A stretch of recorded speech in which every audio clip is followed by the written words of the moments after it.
সময় তো ভাইরা, আমরা এই সমাজে চলার ব্যবস্থার সময় আমাদের জীবনের বিভিন্ন ডেভেলপ হয়। ছাত্র জীবন থেকে যখন বিয়ে করি, বিয়ে করার পরে যখন আরেকটা লাইফে যাই, আমাদের বিভিন্ন সময় ক্রাইসিস একটা মোমেন্ট আসে না?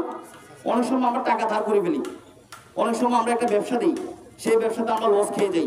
সমস্ত কমিটমেন্ট আপনি আপনার পার্টনার বিভিন্ন ভাইদের সাথে আপনার টাকা পয়সা লেনদেন, অনেক সময় দেখা যাচ্ছে আমি আপনাকে 500 টাকা হালত দিতাম, আপনি সেই 500 টাকাটা কি করছেন 1 তারিখে দেওয়ার কথা, কিন্তু আপনি ফোন অফ করে দিয়েছেন ভয়ে 1 তারিখে না দিবেন। কিন্তু আপনি যদি 1 তারিখের আগেই যে আপনার কাছে পাও না, প্রিয় ভাই আপনি তো আমার দিদি ভাই, আমি আসলে বিপদে পড়ে গেছি, আমাকে কি আর একটু 5টা দিন সময় দেওয়া যায় না, ওই ব্যাংকে দিত না আপনাকে।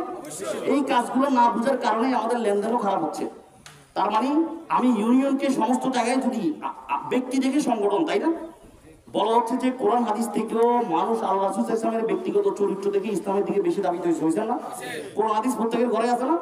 পড়ে রয়েছে, দূরে পড়ে রয়েছে, কিন্তু আপনি দায়িত্বশীলের যোগ্যতা এবং আপনার আমানতদারিতা, আপনার চারিত্রিক শক্তি, আপনার প্রভাব, আপনার হাসি মুখে কথা বলা, সবকিছু নিয়েই আপনাকে জনশক্তি চেষ্টা করে না এটা আমাদের শাকের ভাই, এটা আমাদের শাহিন ভাই, এটা আমাদের জামাত ইসলামের দায়িত্বশীল, এটা শ্রমিক কল্যাণের দায়িত্বশীল, এটা ওলামা বিভাগের দায়িত্বশীল।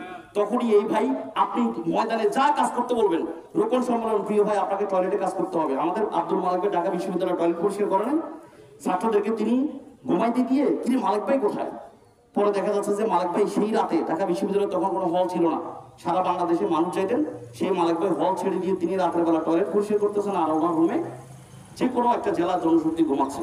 সুবহানাল্লাহ, আমাদের দায়িত্বশীল এই ডাইনামিক কাজগুলোর কারণে আজকে সংগঠন অনেক অগ্রগামী। এই কারণে বলবো টিসিটিএস কর্মীদেরকে নিয়ে টিসিটিএস গুলো ডাইনামিক ভাবে যদি করতে পারেন, প্রত্যেকটা ওয়ার্ড যদি সিদ্ধান্ত নিতে পারেন যে গুছানো, আজকে ওয়ার্ড সেট আপ হওয়ার পরেই আমি আমার কর্মী সমাবেশ করবো, কর্মী সমাবেশটা গোছালো করবো, দাস দিবেকে শাকের ভাই, শাহিন ভাই বক্তব্য রাখবেন, থানা আমিরকে ইসলামী আন্দোলন কেন করবেন, রোকন কেন হবেন, এরকম করে যদি আমি ডাইনামিক কিছু চিন্তা করতে পারি, তাহলে আমাদের কাজগুলো গোছাইতে পারবো।